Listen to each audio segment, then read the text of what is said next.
नमस्कार, आप देख रहे हैं दैनिक साथी हरियाणा। साथियों, 28 सितंबर का दिन भारतीय इतिहास में बेहद महत्वपूर्ण है। युद्ध कोई भी हो, तोपखाना रेजिमेंट हमेशा ही निर्णायक रही है। 1971 का युद्ध हो या फिर करगिल, देश ही नहीं विदेशों ने भी भारतीय आर्टिलरी रेजिमेंट का लोहा माना है। आज ही के दिन 28 सितंबर 1827 में पहली भारतीय तोपखाना इकाई 5 माउंटेन बैटरी की स्थापना की गई थी। 28 सितंबर को प्रत्येक वर्ष गनर्स डे के रूप में माना जाता है। आर्टिलरी रेजिमेंट समय के साथ एक शक्तिशाली बल के रूप में विकसित हुई है। इसी कड़ी में सैनिकों की खान कहे जाने वाले अहिरवाल के रेवाड़ी में रविवार को हरियाणा, पंजाब, राजस्थान, यूपी सहित देश के अनेक राज्यों के वीर योद्धा जुटे और गनर्स डे सेलिब्रेट करते हुए दैनिक साथी के साथ अपने अनुभव साझा किए। इन वीर योद्धाओं ने बताया कि किस तरह से उन्होंने पाकिस्तान को दो फाड़ कर बांग्लादेश बनाया और करगिल में किस तरह से पाकिस्तान की पूरी रसद सप्लाई को ध्वस्त किया। बता दें कि रविवार को अनेक राज्यों के रणबांकुरे रेवाड़ी के कृष्ण भवन में इस खास दिन को एक उत्सव के रूप में मनाने के लिए एकत्रित हुए थे। कार्यक्रम है, किस लिए आप लोग इकट्ठे हुए हैं? ये आज आर्टिलरी का, हिंदुस्तानी तोपखाना का जन्मदिन है। 28 सितंबर 1827 का। उस जन्मदिन के उपलक्ष्य में ग्रांड गनर ओल्ड सोसाइटी की तरफ से ये प्रोग्राम किया गया है, जिसमें हरियाणा, पंजाब, यूपी, राजस्थान और एमपी, तकरीबन कई स्टेट्स के गनर्स को, जिन जिन के नंबर थे उनको तो स्पेशल इनवाइट किया है और जिनके नंबर नहीं थे उनको व्हाट्सएप पे और उस पर डाल के इनवाइट किया गया है। और इसमें 71 के लड़ाई के हीरो तक आए हैं अपना आपस में मिलने के लिए, अपना एक दूसरे को दुख तकलीफ और प्यार बांटने के लिए ये सब इकट्ठे हुए हैं और इसके उपलक्ष्य में ही हम ये प्रोग्राम कर रहे हैं। तमाम लोगों ने देश सेवा की है, तमाम देश के हीरो हैं, तो आज क्या मैसेज देने के लिए, क्या मैसेज देंगे देश के नाम?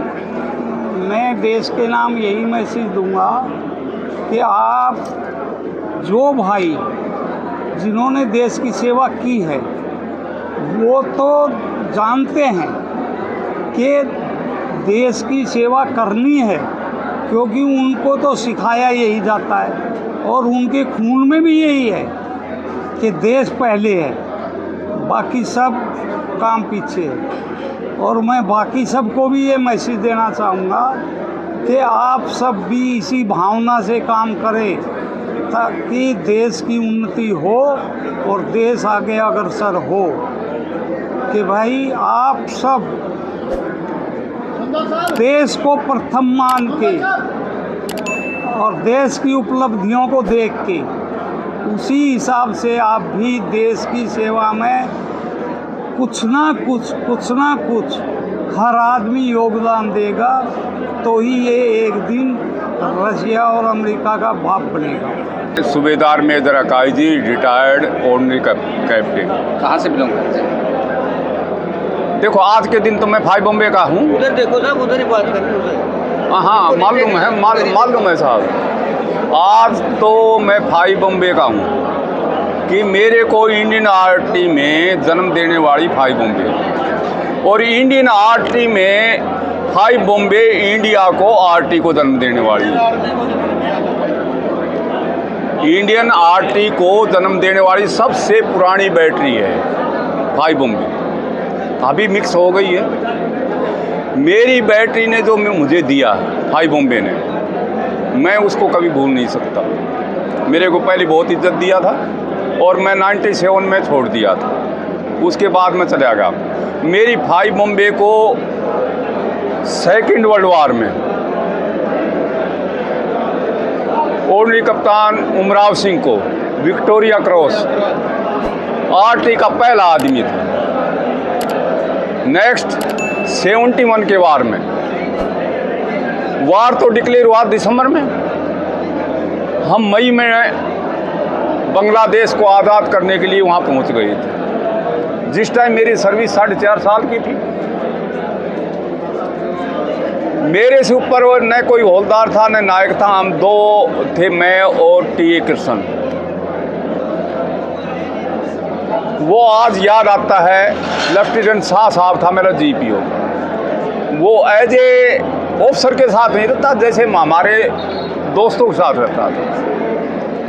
तो जो इस हाई बॉम्बे ने और जो हीरो ने कुर्बानी दी है, विक्टोरिया क्रॉस तक, इन्फेंट्री का तो और भी हैं, लेकिन विक्टोरिया क्रॉस RT का एक ही है, कैप्टन उमराव सिंह।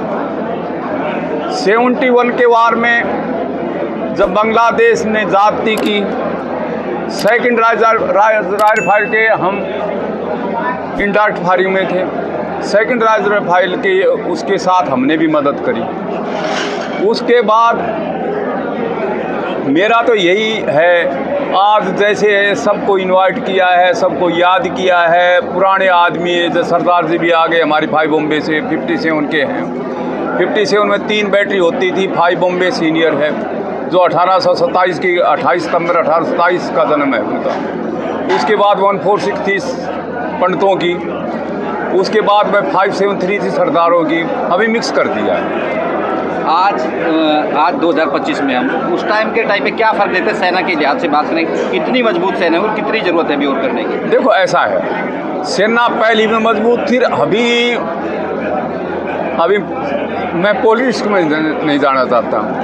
आज सेना मोदी के आशीर्वाद से उससे भी ज़्यादा सख्त है। 71 के वार में भी हमारे को पूरी खुली छूट दे दी थी। मेरे 4 शहीद हुए थे 71 के वार में।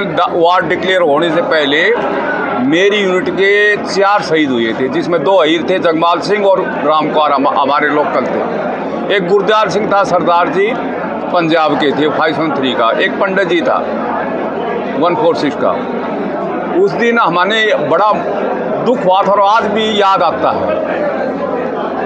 General R.D. हीरा थे, हमारे ब्रिगेडियर साहब थे, हमारे कर्नल विरक साहब थे।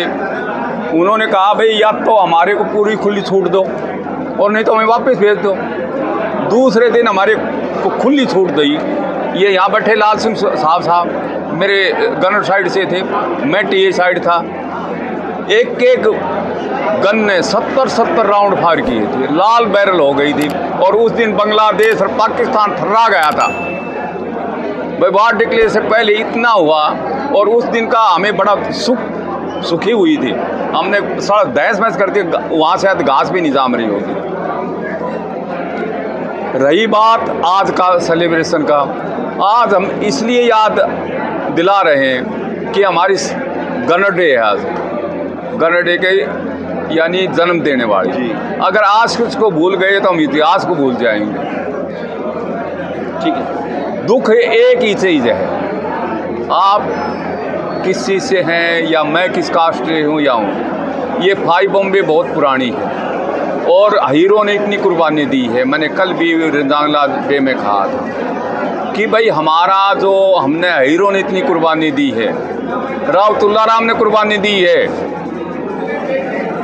उठा कर देख लो तो हमें हक मिलना चाहिए। हाई रेजिमेंट बननी चाहिए, हाई रेजिमेंट बननी चाहिए। मैंने कल भी कर्नल साहब से और GOC साहब से भी कहा था, परिणाम आए तब, कि हमारा हक क्यों नहीं मिलता जब हमें इतनी कुर्बानी दी है। इतिहास उठा कर देख लो, 1857 में राव तुल्लाराम ने कुर्बानी दी, उसके बाद कैप्टन उमराव सिंह ने कुर्बानी दी, 71 के वार में हमने दी, 62 के वार में 13 कमाओ ने दी। तो हमें वो कुर्बानी का श्रेय क्यों नहीं मिलता। अब मैं 78 साल का होगा, लेकिन मेरे दिल में ये है भाई सबके शोल्डर पर यहाँ लिखा हुआ है तो हमारा भी शोल्डर पे लिखना चाहिए। एक टीस है कहीं ना कहीं मन में, तय है। जैसे कोई अपने बच्चे को कोई MBA करवाना चाहता है, डॉक्टर बनाना चाहता है या कुछ बनाना, तो हमारे यही है कि हमारे को हाई रेजिमेंट मिलनी चाहिए। ठीक। मेरे पिताजी भी एक्स आर्मी थे, वो हैदराबाद से थे, इन्फेंट्री से। और वो बताते थे भाई इन्फेंट्री में तो हम हैं।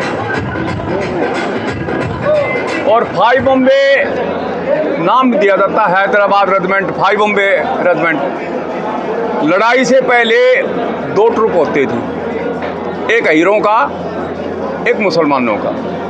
जब 47 के बाद आज़ाद हुए तो एक ट्रुप चला गया पाकिस्तान में मुसलमानों का, यहाँ रह गए हम हईर।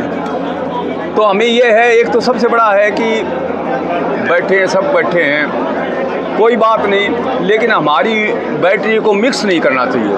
ठीक है सर, करते हैं। मैं सूबेदार Zorawar Singh, 573 field regiment battery 57 field regiment का नुमाइंदा हूँ।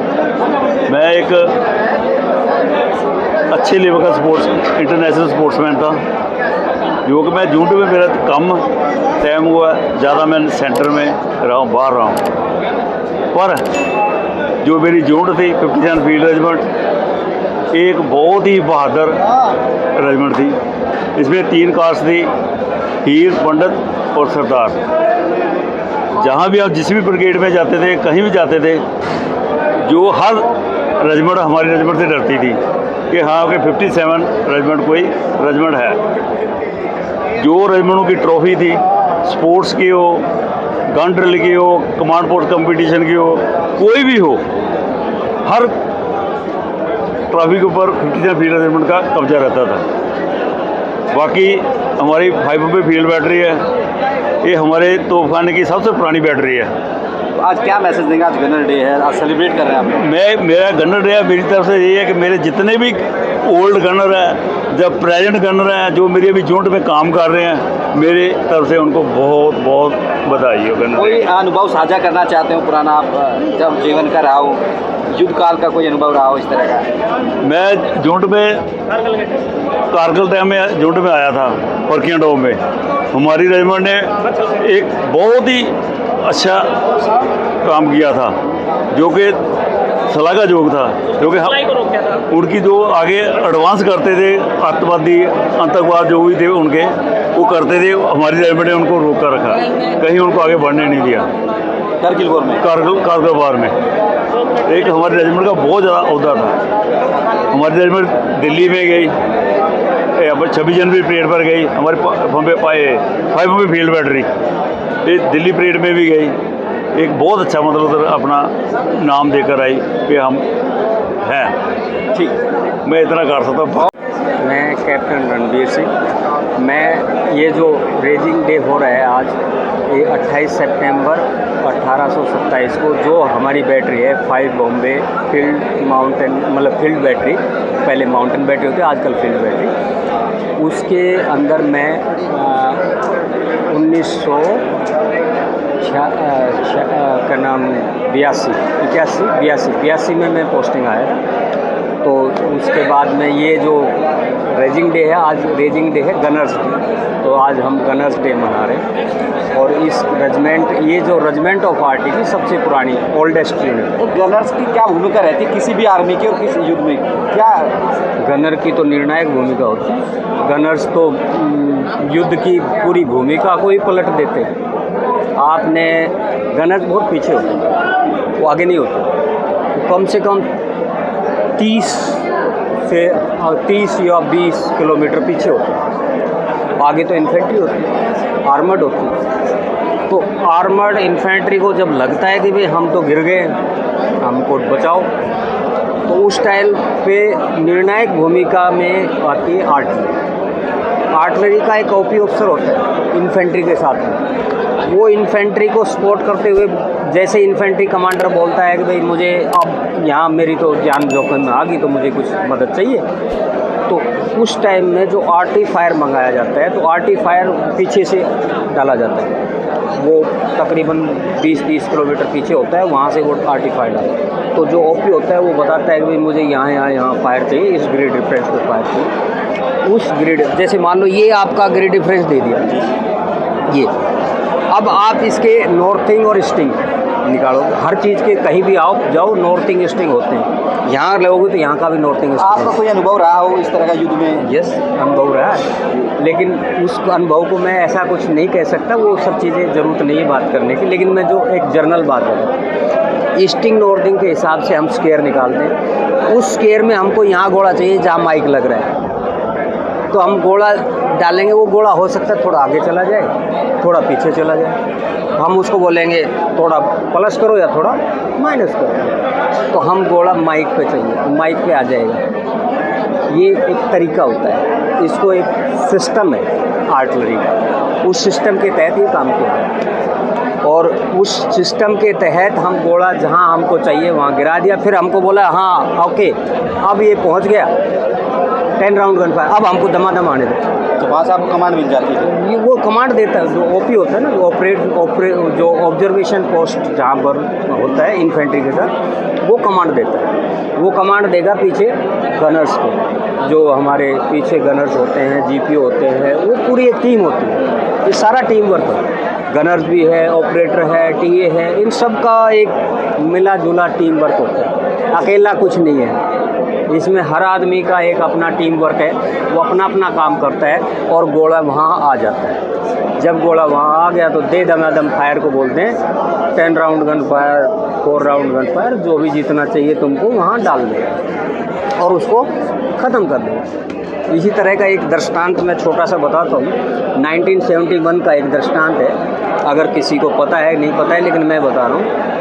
मेरी दूसरी रेजिमेंट है 56 फील्ड रेजिमेंट, उसके अंदर 1971 की जो लड़ाई हुई थी, जो पाकिस्तान के दो हिस्से थे, ईस्टर्न पाकिस्तान और दूसरा वेस्टर्न पाकिस्तान, इन दोनों को अलग हुआ था। जब हमारी सरकार ने जब ऐसा किया कि भाई हम उनको सपोर्ट करें, तो हमने बांग्लादेश को अलग करा के बांग्लादेश जो बनवाया था, उस टाइम में जमालपुर के अंदर बहुत भारी गोलाबारी करी और वो गोलाबारी करने में 56 फील्ड उतना ज़बरदस्त गोलाबारी में चारों तरफ से गिर रही और उसको निस्त नाबूद कर दिया। तो आर्टिलरी तो बड़ी निर्णायक भूमिका में, इसलिए आर्टिलरी की भूमिका को आप छोटी से हिस्से में नहीं कर सकते। ठीक है सर, ठीक है। क्या नाम है जी आपका? मैं धर्मेंद्र नाम है और मैं 1995 में मैं सेना में भर्ती हो गया था और गनर साइड से भर्ती होया, सुबेदार से मैं रिटायर होया। तो जी हमने बहुत उतार चढ़ाव देखे आर्मी में, लेकिन कभी भी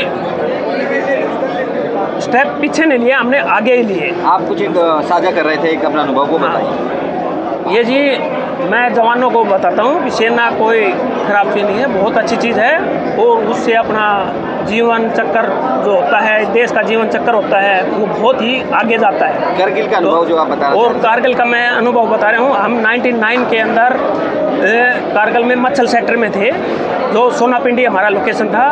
वहाँ पर जैसे कारगिल हुआ तो हमने पाकिस्तान के सप्लायर, जो सप्लाई ग्रुप था उनका, पूरा स्टॉप कर दिया था फायर कर करके आरटी का। कम से कम 10,000 राउंड से बहुत फालतू करे थे हमने वहाँ पर, और उसका पूरा सप्लाई चक्कर को हमने बिल्कुल बर्बाद कर दिया था। आगे सप्लाई नहीं जाने थी उनकी, कोई भी अम्यूनिशन की सप्लाई, खाने पीने का सामान, कोई भी गन का या कोई भी उसका मूवमेंट का, सब हमने मच्छल सेक्टर में रोक दिया था। और मेरा तो इतिहास फौज से है। हमारा जो दादा था वो आर्मी में था, सिंगापुर की लड़ाई लड़ी। मेरा फादर था वो 5 ग्रेनेडियर में था, उसने 62 की लड़ाई, 71 की लड़ाई, ये दोनों लड़ाई लड़ी। और मेरा फादर हर के 3 भाई, तीनों फौज में हैं, हमारे पीढ़ी टू पीढ़ी फौज के अंदर है। तो हमने बहुत लड़ाई लड़ी है इस चीज़ के लिए। और देश की सेवा करनी चाहिए, हर जवान को देश की सेवा बहुत ज़रूरी है।